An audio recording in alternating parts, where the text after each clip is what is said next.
Ibu Hindra, yang terhormat Ibu Kepala Sekolah SDN Sanggar 7, serta ibu-ibu peserta kegiatan diseminasi CGP Angkatan 11 Kabupaten Blitar. Pertama-tama marilah kita mengucapkan bersyukur kehadirat Allah Subhanahu wa Ta'ala, yang mana pada siang hari ini kita semua bisa berkumpul di sini dalam keadaan sehat walafiat tanpa kekurangan satu hal apapun. Salawat dan salam tentunya kita ucapkan untuk junjungan kita Nabi besar Muhammad SAW telah membawa kita dari zaman kegelapan menuju zaman kebahagiaan.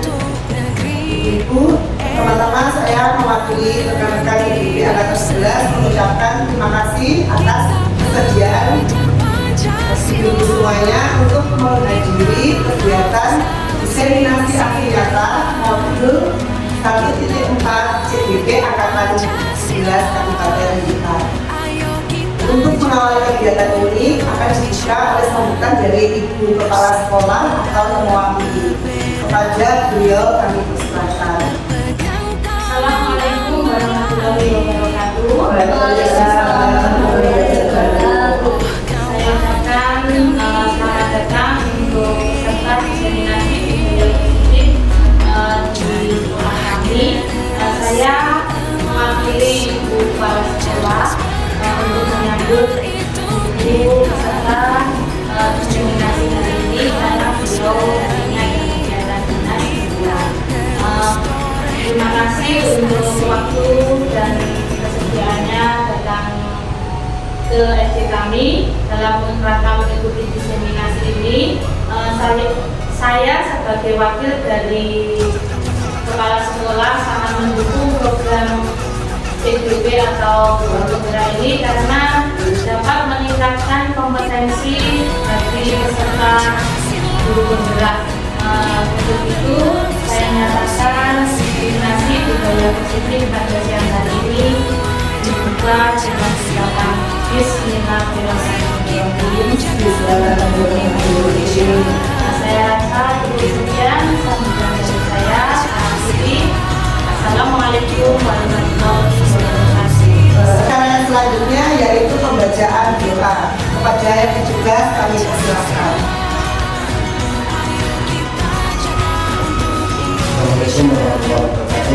Waalaikumsalam warahmatullahi wabarakatuh. Sekalian, terima kasih atas waktunya.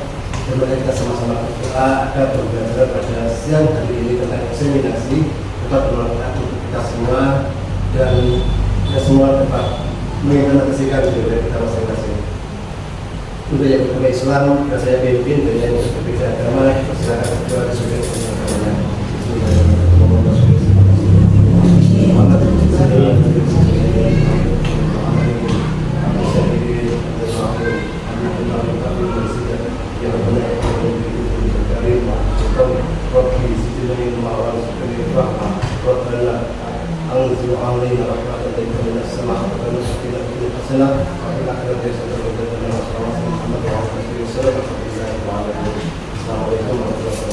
Waalaikumsalam warahmatullahi wabarakatuh.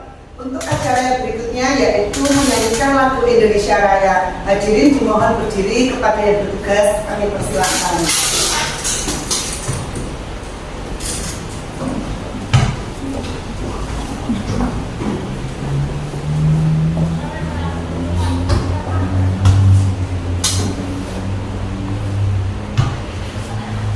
Marilah semua menyanyikan Indonesia Raya. Indonesia tanah airku, harum marahku.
Indonesia merdeka, merdeka, tanahku negeriku yang tercinta.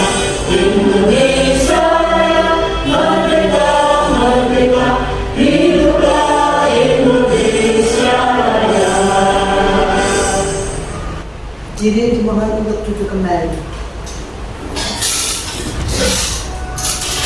Baiklah Ibu, untuk acara yang selanjutnya yaitu perkenalan. Saya awali dari saya sendiri. Saya Rafista Nungtian dari UPT SDN Pabrik Gunung 3, CGP Angkatan 11, Kabupaten Blitar. Untuk yang selanjutnya yaitu ada Ibu Amin Sasi.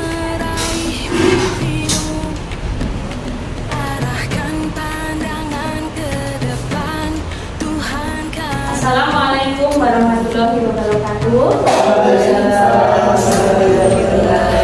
Perkenalkan, saya Amin Sasi, saya dari saya CGP Angkatan 11, kelas 2B. Terima kasih. Berikutnya, selanjutnya bisa dilanjutkan oleh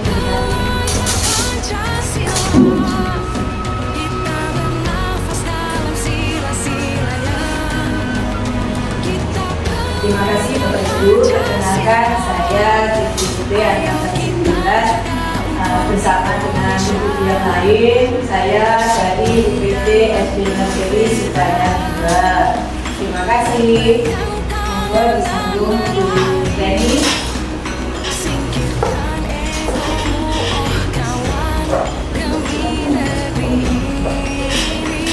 Terima kasih untuk waktu yang telah diberikan. Selamat siang Ibu. Perkenalkan, saya Reni Indrawati dari UPT SDN Sukanya 2. Saya CGP Angkatan 11. Terima kasih. Selanjutnya silakan Bu Wisnu.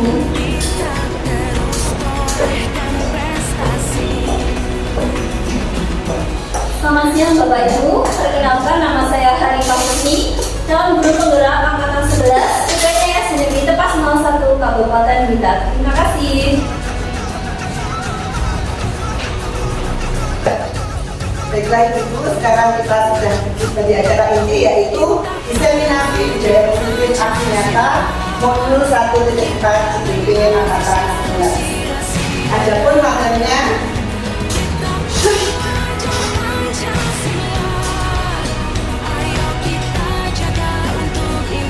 berikut adalah materi diseminasi kita pada siang hari ini.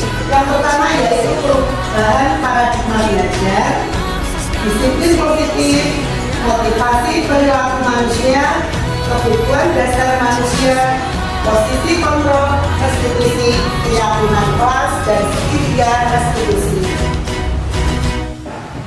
1. Perubahan paradigma belajar. Paradigma belajar dulu dan sekarang sangatlah berbeda. Paradigma belajar dulu, pembelajaran berpusat pada guru, keadaan murid disamaratakan. Selanjutnya, murid diajarkan dengan sumber belajar dan cara yang sama. Jadi setiap anak memperoleh cara pembelajaran yang sama rata. Selanjutnya, murid dikatakan berhasil jika nilainya bagus atau di atas KKM. Murid dikatakan berhasil jika mencapai KKM atau mendapatkan nilai 100 ataupun 90. Namun, paradigma belajar sekarang antara lain pembelajaran berpusat pada murid atau peserta didik, pembelajaran lebih menyenangkan melalui pembelajaran berdiferensiasi, membuat kesepakatan kelas, dan berbagai proyek. Selanjutnya, murid bebas memilih sumber dan cara belajar sesuai dengan bakat, minat, dan potensinya. Selanjutnya, pembelajaran berkolaborasi dengan berbagai pihak antara lain orang tua, teman, maupun tokoh masyarakat. Selanjutnya, 2. Disiplin positif. Pendekatan untuk menerapkan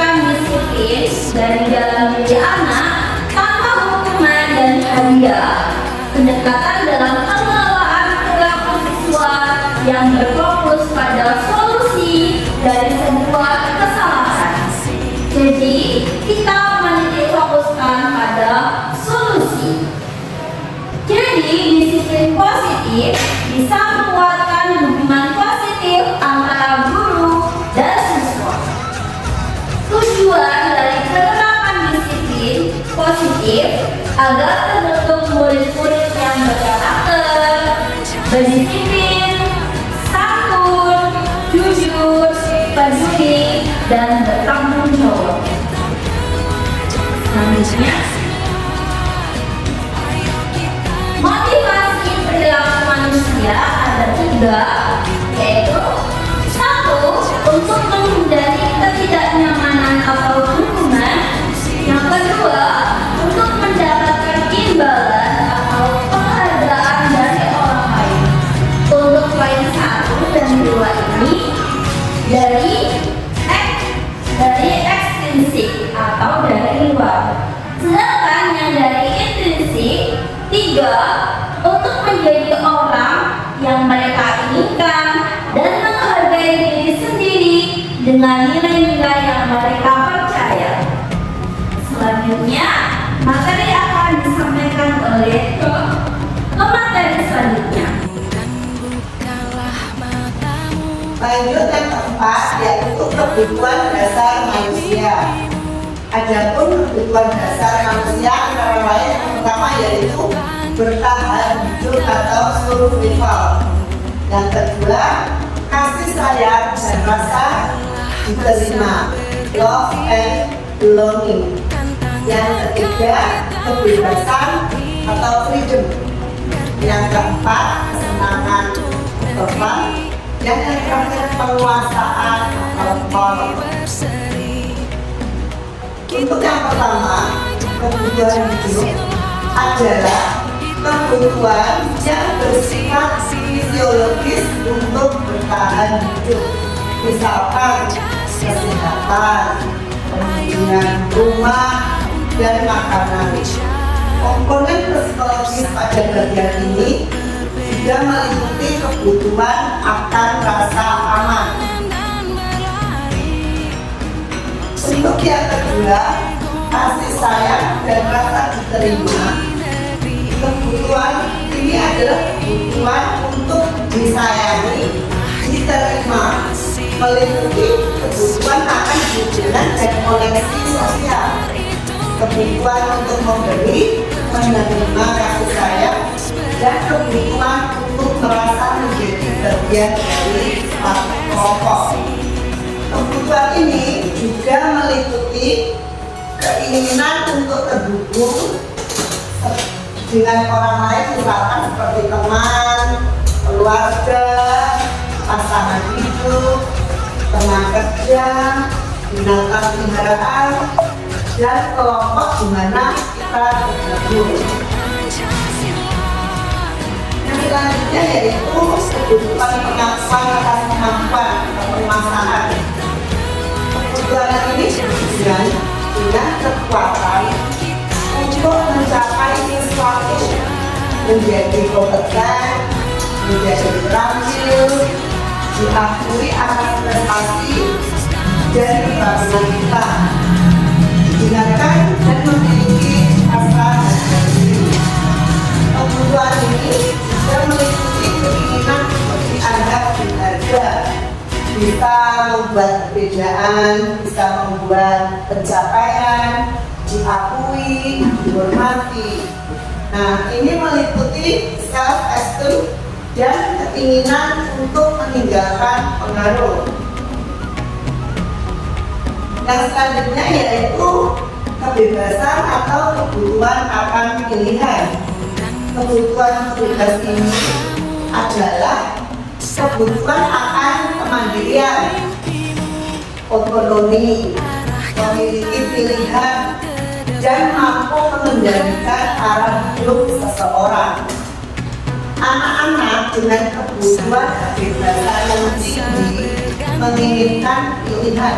Mereka perlu banyak bergerak, suka mencoba-coba, tidak terlalu terpengaruh orang lain, dan senang mencoba hal yang baru dan menarik. Kemudian selanjutnya yaitu kesenangan. Kebutuhan akan merasa senang, di mana kebutuhan ini adalah kebutuhan akan mencari kesenangan seperti bermain dan tertawa. Belajar membutuhkan kebutuhan akan kesenangan dengan belajar. Anak-anak dengan kebutuhan dasar kesenangan yang tinggi biasanya ingin menikmati apa yang dilakukan. Mereka juga bisa berkonsentrasi tinggi saat mengerjakan hal-hal yang disenangi. Mereka suka permainan dan biasanya suka mengoleksi barang, suka gurau, suka lucu dan juga menjelaskan. Bahkan saat mereka bertingkah laku, guru mereka masih terlihat lucu. Nah, di sini adalah kebutuhan dasar yang tidak terpenuhi. Semua orang tentunya senantiasa berusaha untuk memenuhi kebutuhannya dengan berbagai cara. Bila mereka tidak bisa mendapatkan kebutuhannya dengan cara yang positif, mereka bisa melanggar peraturan atau melakukan hal-hal yang tidak sesuai dengan nilai-nilai pendidikan. Seorang murid yang tidak begitu berhasil secara akademik mungkin kebutuhan akan penguasaan tidak terpenuhi di sekolah. Oleh karena itu, makanya dia akan mencoba untuk memenuhi kebutuhannya akan penguasaan itu dengan mencoba mengatur temannya atau orang lain di lapangan jari misalkan, atau bahkan menyakiti mereka secara fisik, biasanya melukai temannya atau menyakiti temannya. Nah, kita sebagai guru, kita dapat melibatkannya dalam kegiatan yang memberi peluang murid tersebut membuat pencapaian yang berarti. Seseorang yang tidak merasa diterima oleh teman-temannya, kebutuhan akan kasih sayang dan rasa diterimanya itu tidak terpenuhi. Oleh karena itu, dia mungkin akan memiliki satu teman saja, tidak banyak teman. Dan biasanya mereka memisahkan diri dari yang lain. Sebagai guru, kita bisa membangun hubungan yang bisa membangun kepercayaan dan keinginan dengan anak ini. Nah, Glaser menyatakan bahwa kapasitas individu ada di dalam diri kita.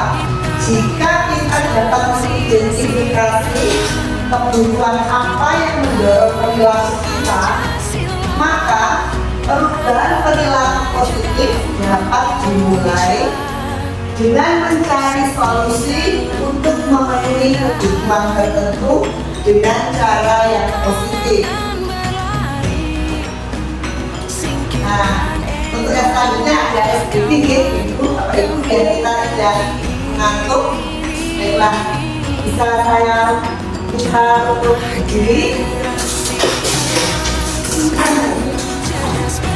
Nah, SDG ini biasanya saya lakukan di kelas ya. Nanti bisa ikuti saya contohkan terlebih dahulu.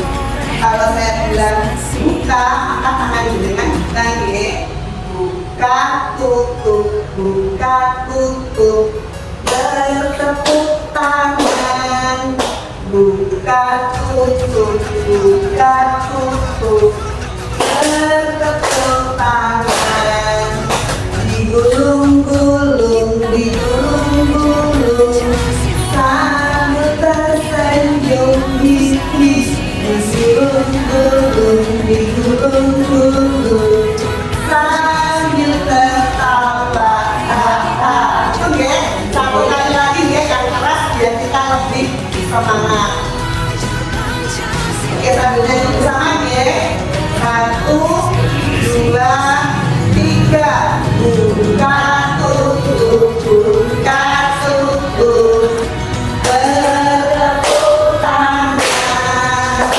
Buka tutup, buka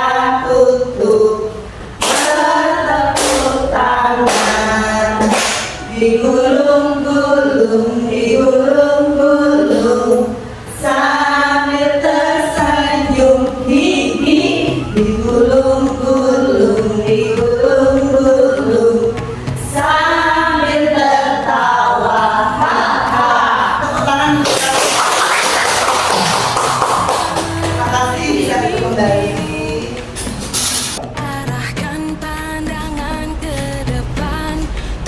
Baik, Bapak Ibu sekalian, untuk materi selanjutnya yaitu tentang 5 posisi kontrol seorang guru.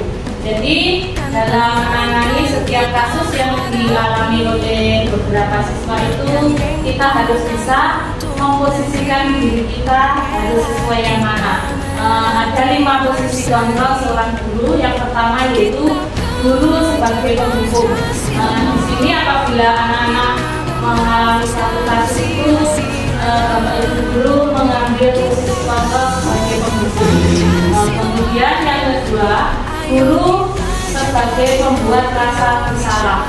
Jadi apabila anak-anak di kelas itu mengalami atau debat dengan temannya, itu Bapak Ibu guru atau saya sendiri bisa mengambil posisi kontrol sebagai pembuat rasa bersalah bagi siswa yang mengalami kasus tersebut. Kemudian yang ketiga yaitu guru sebagai teman. Di sini sebagai teman ini apabila anak-anak mengalami suatu masalah, kita bisa mengajak ngobrol atau face to face dengan anak tersebut sehingga posisi kita sebagai teman anak tersebut menjadi tidak takut. Kemudian yang keempat yaitu guru sebagai pemantau. Jadi pemantau hanya mengamati saja. Kemudian yang kelima, ini adalah yang sulit bagi saya, yaitu bertindak sebagai manajer. Jadi kita itu tidak memihak kepada anak yang bersalah maupun anak yang tidak bersalah. Untuk lebih jelasnya dari materi 5 posisi kontrol seorang guru ini, mari kita saksikan video bersama-sama. Berikut adalah video tentang 5 posisi kontrol.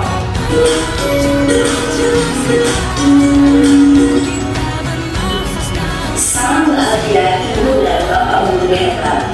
Dalam penerapan disiplin positif restitusi, salah satu program yang dikembangkan adalah 5 posisi kontrol.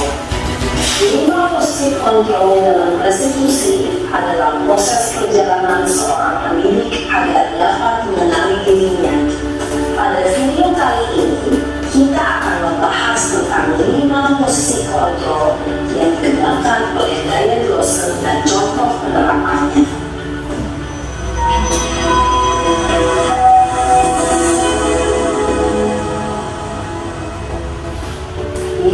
Posisi kontrol itu adalah 1.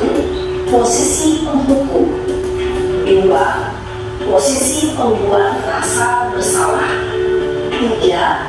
Posisi teman, 4. Posisi pemantau atau monitor, dan 5. Posisi manajer. Untuk lebih memahami kelima posisi tersebut, mari kita saksikan kasus Narel yang terlambat hadir 20 menit di sekolah dan melihat bagaimana kelima posisi kontrol dalam menghadapi masalah tersebut.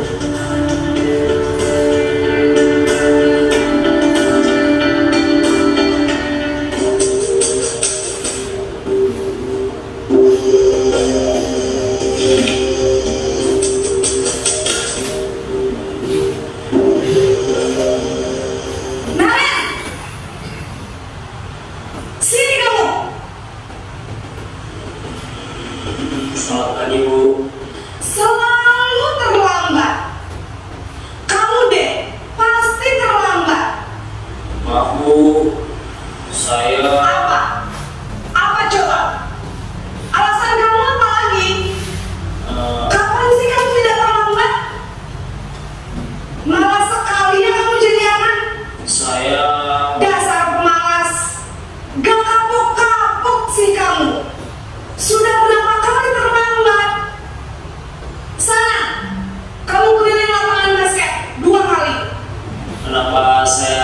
masukin lapangan basket, Bu. Kenapa? Kamu melawan ibu? Berani-beraninya jawab. Sudah terlambat, masih berani jawab nggak? Sekarang keliling lapangan basket 5 kali sekalian. Biar kapok. Cepat. Pergi sana ke lapangan basket. Posisi penghukum biasanya berbicara dengan nada tinggi, menghardik, menunjuk-nunjuk, menyakiti, dan menyindir. Hukuman bisa berupa fisik maupun psikis. Ibu dan bapak guru hebat. Dampak yang terjadi pada murid ketika guru berada pada posisi penghukum adalah murid cenderung akan memberontak, bahkan menyimpan dendam.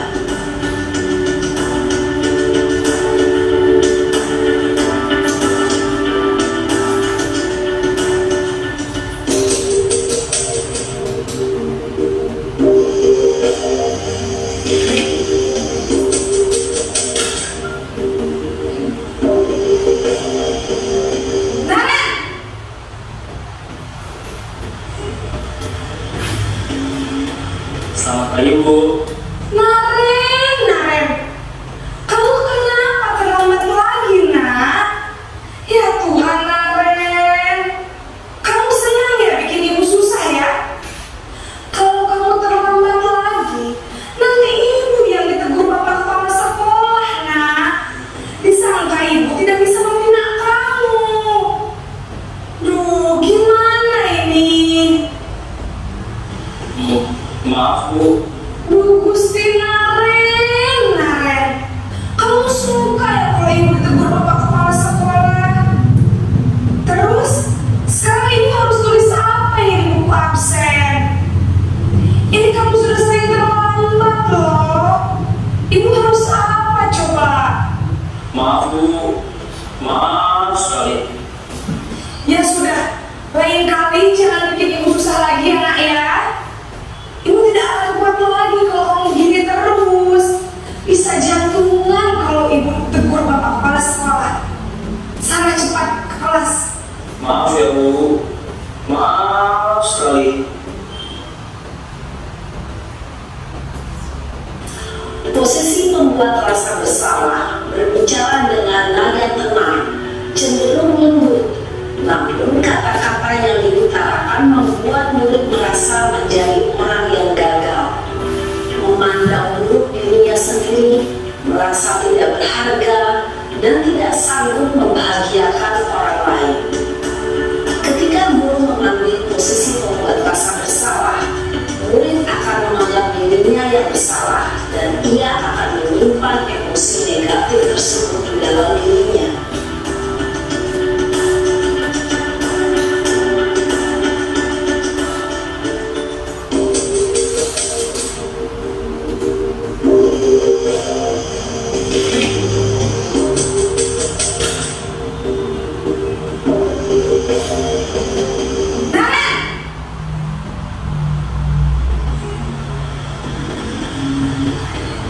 Selamat pagi, Bu.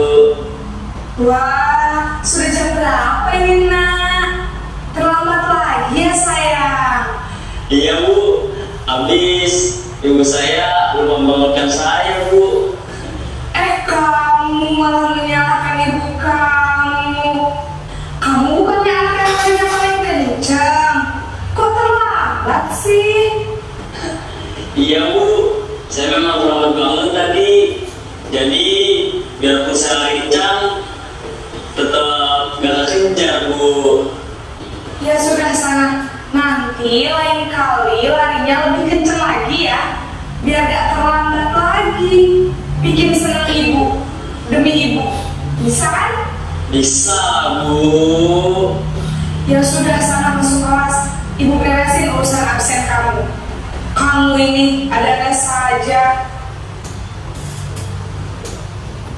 Dalam posisi teman, guru berbicara dengan nada suara ramah, akrab, cenderung bersegar gurau untuk menjaga suasana tetap santai.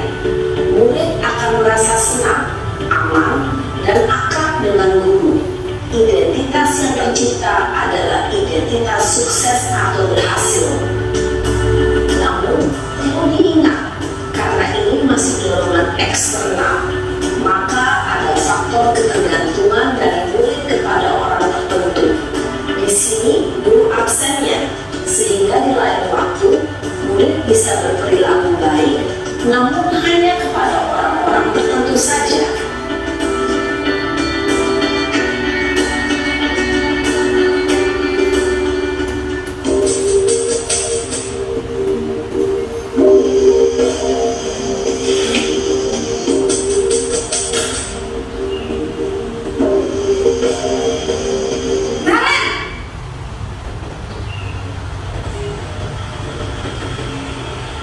Selamat pagi, Bu. Naren, apa peraturan sekolah kita tentang jam berapa kita harus masuk sekolah, nak? Kita harus di sekolah jam 7, Bu. Iya betul, sekarang sudah jam 7.20. Naren sudah tahu konsekuensinya jika terlambat hadir. Paham, Bu. Saya harus tinggal kelas pas jam istirahat selama 20 menit. Iya benar, konsekuensinya demikian.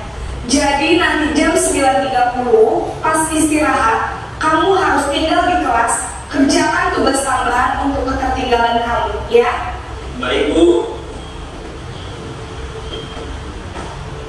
Posisi pemantau mengandalkan penghitungan atau data untuk mengontrol murid. Guru mengarahkan murid berdasarkan peraturan dan konsekuensi. Seorang pemantau menunjukkan bahasa tubuh dan ekspresi wajah yang datar dan cenderung formal.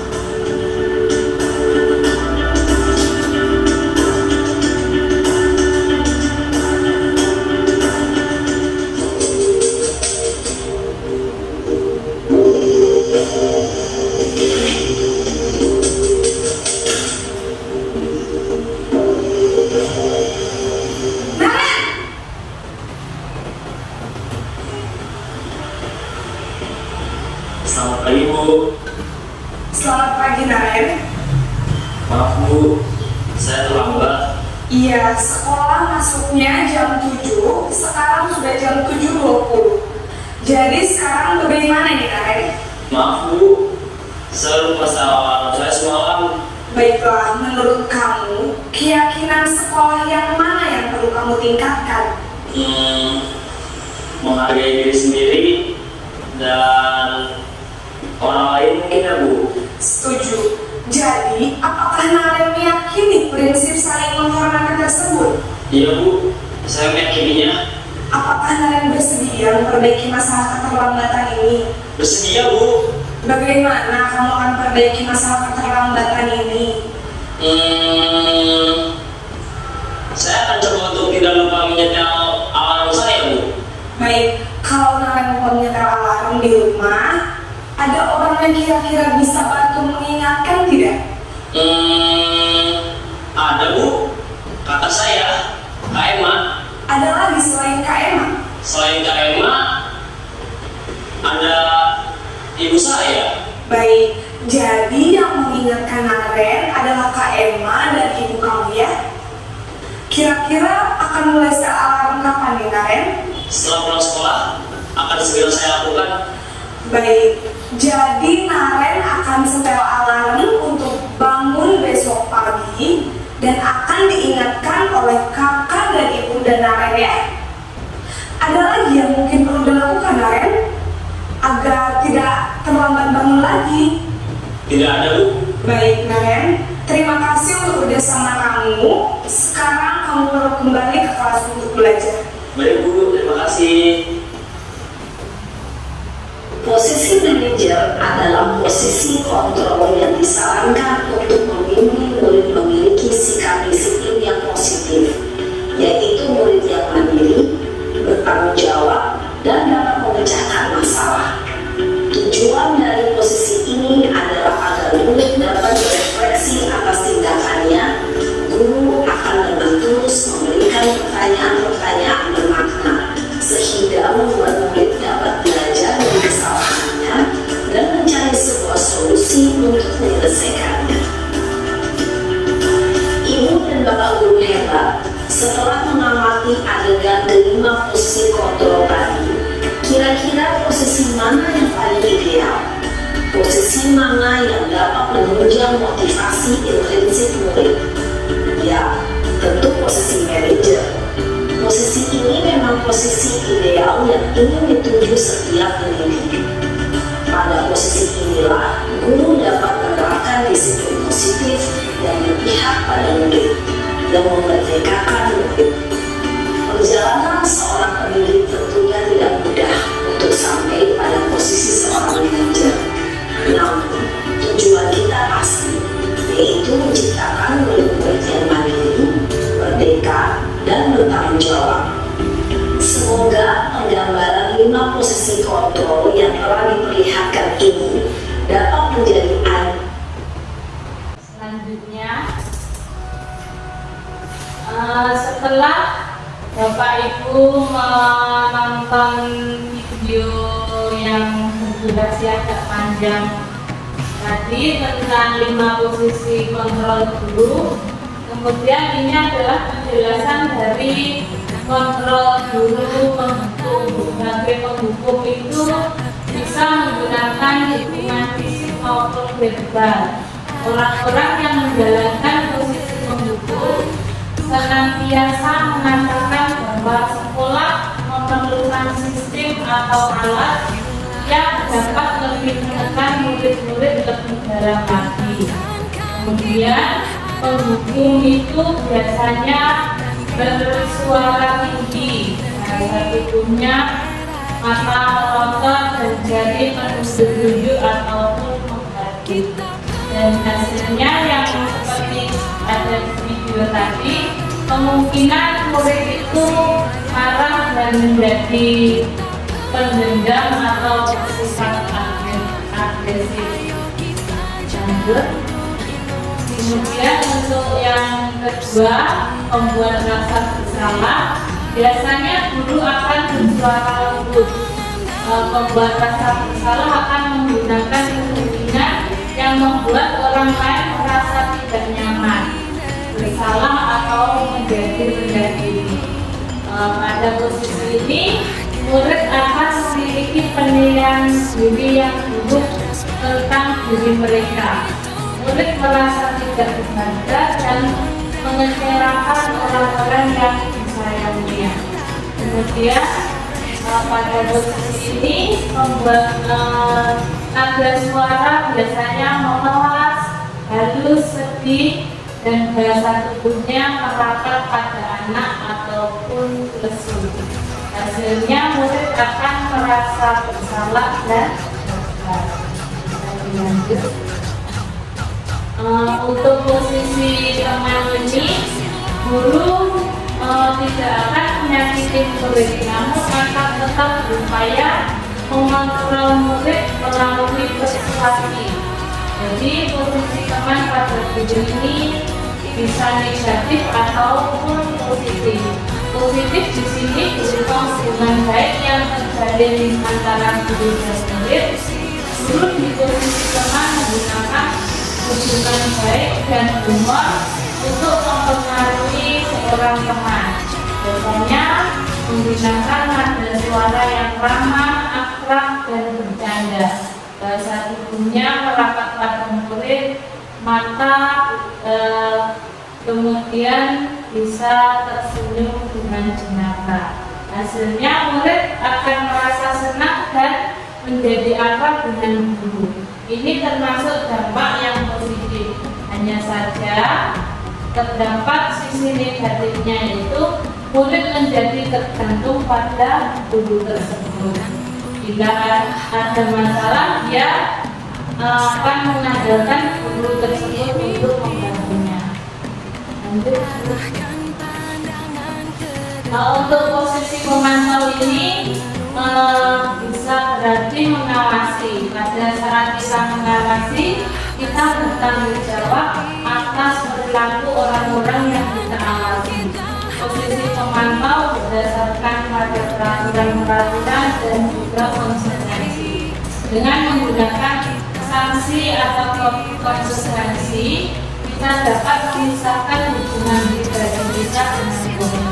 Biasanya pada posisi ini menggunakan nada suara serta dan juga bahasa tubuh yang formal. Hasilnya, murid memahami konsekuensi yang harus dijalankan karena telah melanggar salah satu peraturan sekolah. Guru tidak menunjukkan suatu emosi yang berlebihan atau marah dan juga membuat merasa berbuat salah.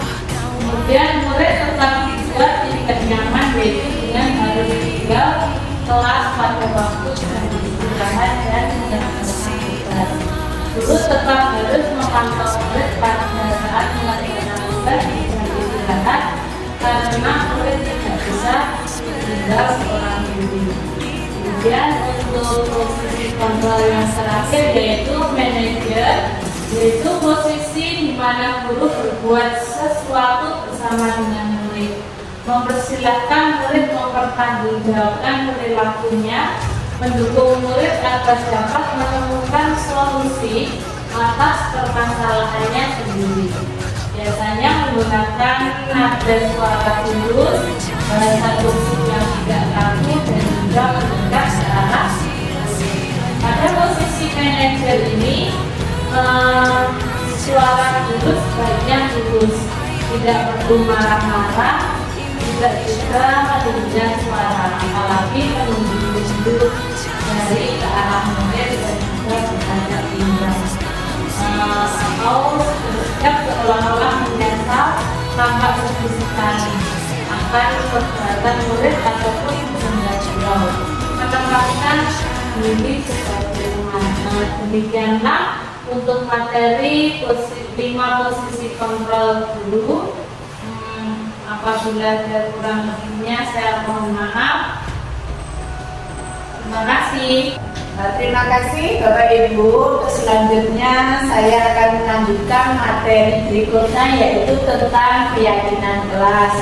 Di sini keyakinan kelas merupakan sebuah nilai kebajikan universal yang telah disepakati secara tersirat dan tersurat, lepas dari adanya latar belakang budaya, bahasa, agama, suku bangsa.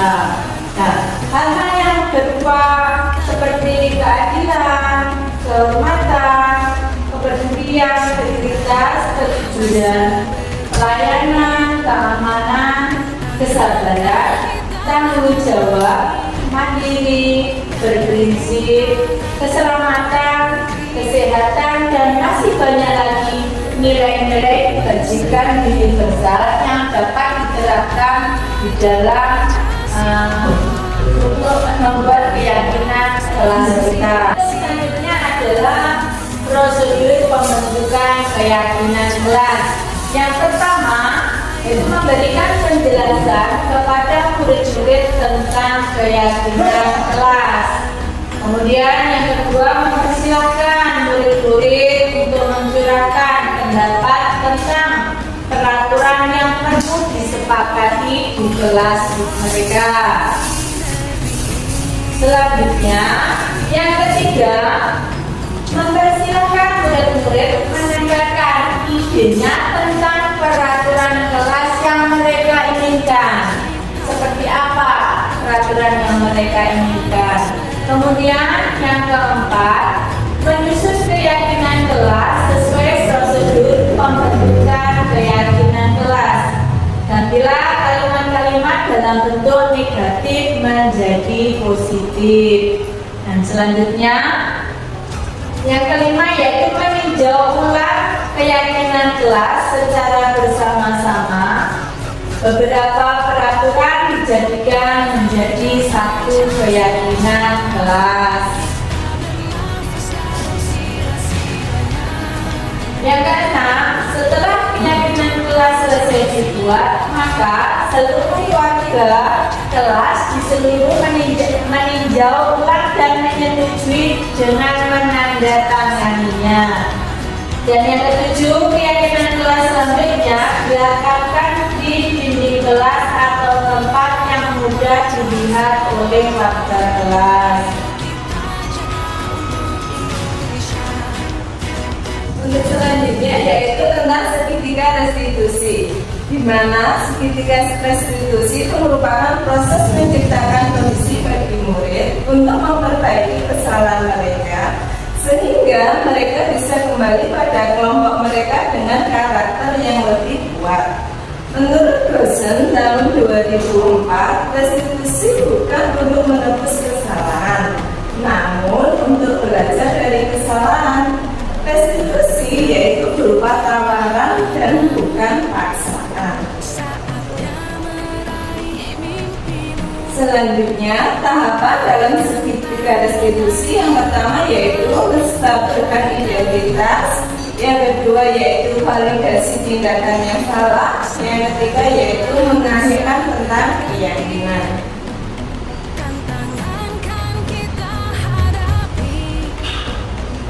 Yang pertama, menstabilkan identitas, yaitu bagian dasar dari segitiga restitusi yang bertujuan untuk mengubah identitas anak dari orang yang gagal karena melakukan kesalahan menjadi orang yang sukses. Anak yang melanggar peraturan karena sedang mencari perhatian adalah anak yang mengalami kegagalan. Dia mencoba untuk memenuhi kebutuhan dasarnya, namun ada kekurangan. Kalau kita memberi dia, maka kita akan tetap membuatnya dalam posisi gagal. Kalau kita ingin dia menjadi relevan, maka kita harus meyakinkan si anak dengan cara mengatakan kalimat-kalimat ini. Di antaranya yaitu, berbuat salah itu tidak apa-apa. Tidak ada manusia yang sempurna. Saya juga pernah melakukan kesalahan seperti itu. Kita bisa menyelesaikan ini. Bapak atau Ibu tidak tertarik mencari siapa yang salah, tapi Bapak atau Ibu ingin mencari solusi dari permasalahan ini. Selanjutnya yaitu yang kedua, validasi tindakan yang salah. Biasanya guru menyuruh anak untuk menghentikan sikap yang tidak baik, tapi teori kontrol menyatakan bahwa resep ini tidak manjur. Mungkin tindakan guru dengan memvalidasi sikap yang tidak baik seperti bertentangan dengan aturan yang ada.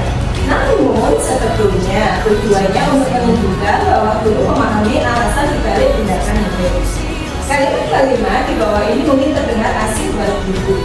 Namun, bila dikatakan dengan nada tanpa menghakimi, akan memvalidasi kebutuhan mereka. Yang pertama yaitu, padahal kamu bisa melakukan yang lebih buruk dari ini ya. Kamu pasti punya alasan mengapa melakukan hal itu. Yang kedua, kamu patut bangga pada dirimu sendiri karena kamu telah melindungi sesuatu yang penting buatmu. Berikutnya, yang ketiga yaitu kamu boleh mempertahankan sikap itu, tapi kamu harus menambahkan sikap yang baru. Yang ketiga yaitu menanyakan tentang keyakinan. Teori kontrol menyatakan bahwa kita pada dasarnya termotivasi secara internal. Ketika identitas sukses telah tercapai atau langkah satu dan tingkah laku yang salah telah divalidasi atau langkah dua, maka anak akan siap untuk dihubungkan dengan nilai-nilai yang dipercaya dan berpindah menjadi orang yang dia inginkan. Pertanyaan-pertanyaan di bawah ini menghubungkan keyakinan anak dengan keyakinan kelas. Yang pertama, apa yang bisa percaya sebagai keyakinan kelas? Berikutnya, yang kedua yaitu apa nilai-nilai umum yang kita telah sepakati? Yang ketiga, apa bayangan kita tentang kelas yang ideal? Berikutnya yang terakhir atau keempat yaitu kamu mau jadi orang seperti apa? Berikutnya yaitu contoh penerapan segitiga restitusi. Skenario kasus 1. Siswa datang terlambat dan tidak melaksanakan piket toko. Sudah bersih ya? Kelas sudah bisa belum? Ini siapa yang belum piket? Zara kemana kok belum piket ini? Oh bangkok berarti ya.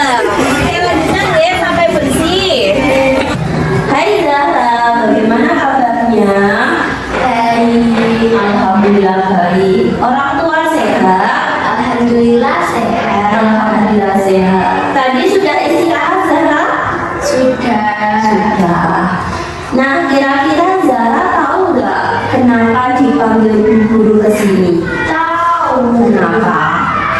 Karena bangun kesiangan dan tidak tiket kelas. Oh, bangun kesiangan terlambat, kemudian tidak tiket kelas. Nah, kira-kira kalau terlambat, kemudian tidak tiket kelas, itu perbuatan yang salah atau benar? Salah. Salah.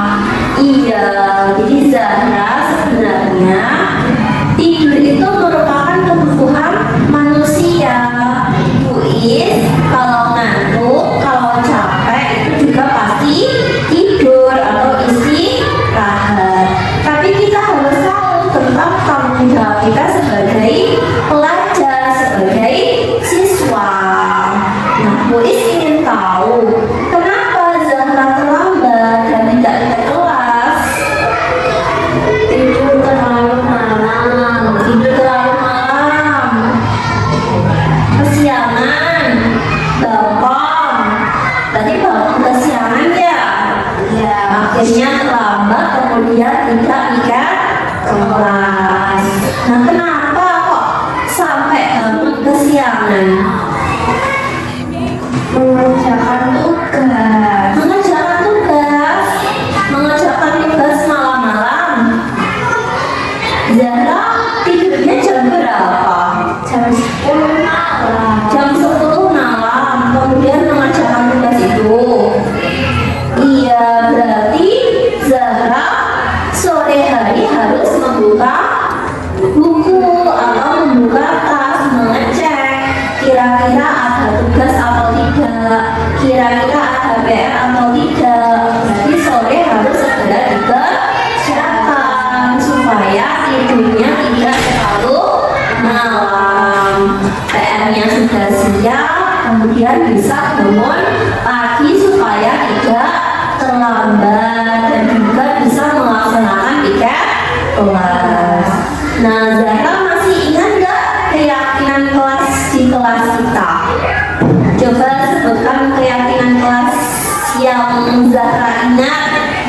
Contohnya harus melaksanakan tiket, kemudian tidak boleh terlambat, kemudian harus disiplin, menjaga kebersihan, kemudian harus saling menghormati.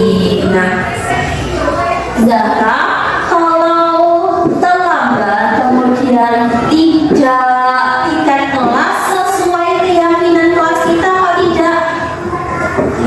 Tidak, iya, karena harusnya berangkat lebih pagi supaya tidak terlambat, kemudian harus melaksanakan tiket kelas. Nah, di sini Bu Guru tidak akan menyalahkan Zahra, tapi Bu Guru membantu mencari solusi yang terbaik untuk Zahra agar Zahra tidak terlambat dan selalu melaksanakan tiket kelas. Nah, apa yang harus Zahra perbaiki agar Zahra tidak terlambat dan selalu melaksanakan tiket kelas? Yaitu mengecek tugas atau tas di sore hari, kemudian langsung mengerjakan, kemudian tidak tidur terlalu malam supaya paginya tidak bangun kesiangan, kemudian bisa melaksanakan tiket kelas. Nah, sekarang kapan nih Zahra akan memulai tidak terlambat dan selalu tiket kelas? Kapan akan memulai disiplin kira-kira? Besok. Baik, pasti bisa ya. Nah, Bu Guru hanya ingin Zahra menjadi anak yang solihah, Zahra menjadi anak yang disiplin, pandai, kemudian bertanggung jawab.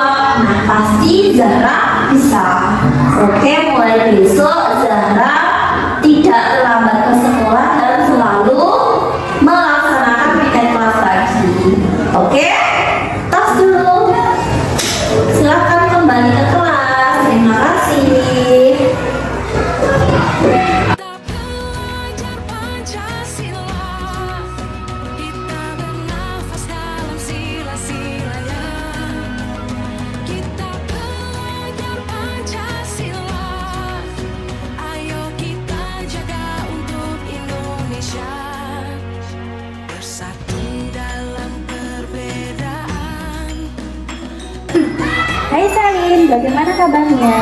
Baik, Bu. Baik. Orang tua sehat? Sehat, sehat. Alhamdulillah. Kira-kira Selin tahu nggak kenapa dipanggil di sini sama Bu Is? Karena makan saat jam pelajaran. Oke. Kira-kira kalau makan di kelas pada saat jam pelajaran perbuatan yang salah apa benar? Salah. Salah. Sebenarnya makan itu adalah kebutuhan manusia. Jadi semua itu membutuhkan makan. Termasuk Bu Is juga kalau lapar itu juga membutuhkan makan. Tapi kita harus tahu kapan, kemudian di mana, dan waktu yang tepat untuk makan. Nah, Bu Is ingin tahu kenapa Selin makan di dalam kelas pada saat jam pelajaran? Karena lapar. Karena lapar. Kenapa kok lapar? Karena tidak sempat makan di rumah. Tidak sempat sarapan, tidak sempat makan di rumah. Dah. Tadi malam tidurnya jam berapa? Jam 10. Jam 10. Berarti Selin besok harus bangun lebih pagi. Berarti tidak boleh tidur terlalu malam, nggih. Kemudian jangan lupa untuk sarapan supaya tidak lapar. Masih ingat keyakinan kelas di kelas kita? Coba sebutkan keyakinan kelas yang Selin ingat. Harus piket di kelas. Tidak boleh membuang sampah sembarangan. Ya. Tidak boleh makan di kelas saat jam pelajaran. Ya, nah kalau makan di kelas pada saat jam pelajaran sesuai keyakinan kelas kita apa tidak? Tidak. Tidak, iya. Nah di sini Bu Guru tidak akan menyalahkan Selin, tapi Bu Guru membantu solusi yang terbaik untuk Selin agar tidak makan di dalam kelas pada saat jam pelajaran. Nah, apa yang harus diperbaiki agar Selin tidak makan pada saat jam pelajaran lagi? Kira-kira apa? Tadi harus sarapan pagi, terus Berangkat sekolah. ya, Harus tidur tepat waktu. tidur tepat waktu, tidak boleh terlalu larut malam. Nah, sekarang kapan Selin akan memulai tidak makan di dalam kelas saat jam pelajaran lagi? Besok. Baik, pasti bisa nggih? Nah, Bu Guru hanya ingin Selin itu menjadi anak yang patuh peraturan, anak yang disiplin, anak yang sholihah, anak yang pandai dan bertanggung jawab. Pasti bisa nggih Selin? Tos dulu dong.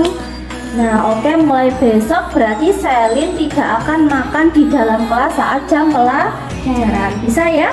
Bisa. Oke, terima kasih. Boleh kembali ke kelas. Yeay.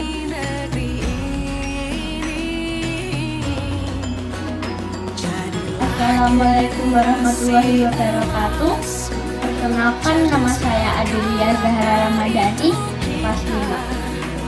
Saya diajak Bu Is untuk mencari solusi untuk memperbaiki kesalahan saya dengan menggunakan 3 restitusi. Bagaimana perasaanmu, Nak? Senang sekali. Terima kasih. Warahmatullahi wabarakatuh. Saya Celina, kelas 5. Saya senang sekali diajak Bu Is untuk mencari solusi kesalahan saya dengan menggunakan segitiga restitusi.